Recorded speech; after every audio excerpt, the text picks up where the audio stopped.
Hello, my friends. Welcome to me, your host, Christian Watson. It is good to be back with you guys here today. I'm happy. I'm always happy to do these videos for you guys. I'm always happy to give you guys relevant philosophical commentary about today's issues.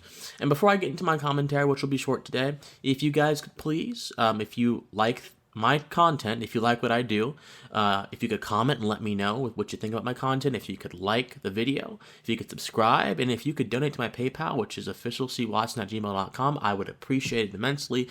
It helps me continue to bring more pensive content to you, because Lord knows we need more pensive content, more pensive thinking, more thinking in general, just regular thinking, I guess, in today's political space. And so speaking of thinking in today's political space, you see the word on the other side of my screen. You see this word, hypocrisy. This is probably one of the most often used political arguments in the contemporary space. I can even think back at instances in which years upon years ago, decades ago, commentators were using this word, or journalists were using the word hypocrisy as a means of condemning a politician or condemning a public official for being inconsistent with their own positions. And so oftentimes when hypocrisy is used, most people say, yes, right on, hypocrites, inconsistent, bad, which is fine. But the problem with hypocrisy as a political argument is that hypocrisy tends to supplant actually looking at an individual's position and rather looking at their character. So whenever you engage in the realm of ideas, whenever you engage in that realm, you have to be willing to look at someone's arguments if they're making an argument. So for example, this is a popular example that I use sometimes. Mitch McConnell oftentimes pushes certain things that he doesn't necessarily really believe in, but he's doing it for the sake of his donors. So Mitch McConnell, for example, pushed a ban of vaping, not because Mitch McConnell actually wanted to ban vaping, because he actually wanted to protect the big tobacco industry. And people were saying, hello, this hypocrisy here, this sort of imbalance of perspectives is bad. But that completely and utterly misses the point of why Mitch McConnell's initiative was actually really bad, because it infringes upon individual rights and bodily autonomy to do what they wish to do with their own body, with their own substances, whatever. It infringes upon rights. That's why it's really bad. But the hypocrisy argument kind of leaves the other thing presupposed or assumed, does not expand upon it, takes it for granted, and then uses their character as an argument. This is what is called the ad hominem fallacy. Or it's a version of the ad hominem fallacy. It's the tu quoque fallacy, actually. Which basically says, okay, let's have a logical example here. Let's say that Tim is smoking a cigarette, and Jackson is a 15-year-old boy, and Tim, while he's puffing the cigarette, says, hey, Jackson, you should never smoke. Smoking is bad for you. It can degrade your lungs. It can shorten your lifespan. It can ruin your quality of life. Never start, while he puffs out a huge ring circle of smoke.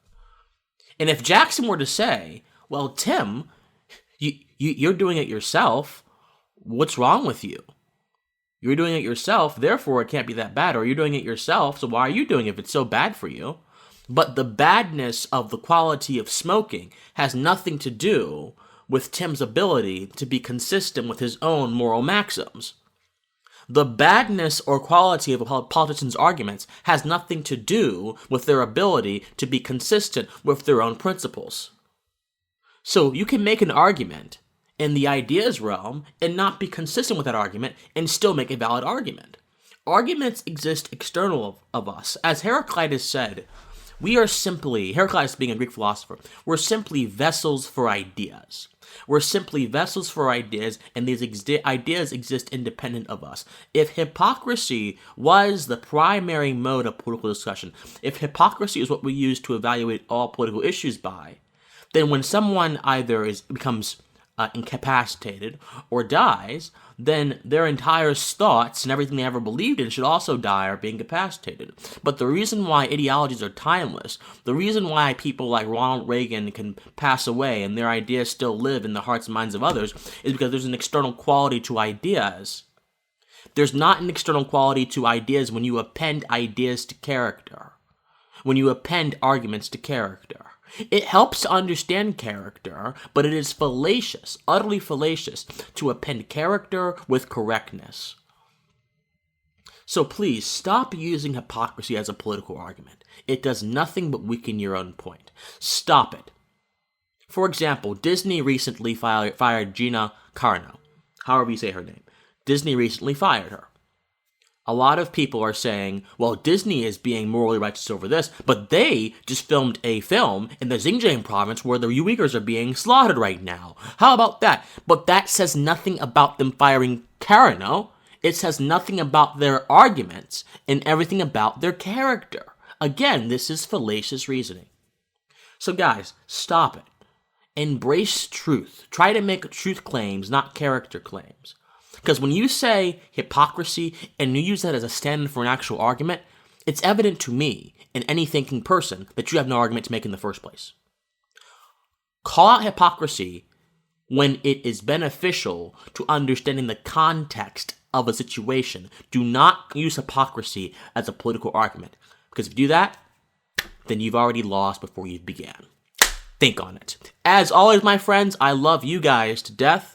Please stay safe. If you are in Texas or any area of the Southwest, please stay safe. I hope that your power comes back on, or if it's back on, that you get help soon. I love you. Stay safe out there, guys. But as always, my friends, stay pensive. Bye-bye. Hey guys, if you enjoyed this message, please be sure to support my channel through PayPal. My PayPal is @officialcwatson, as you see on the screen. Any amount helps. Thank you so much, and stay pensive.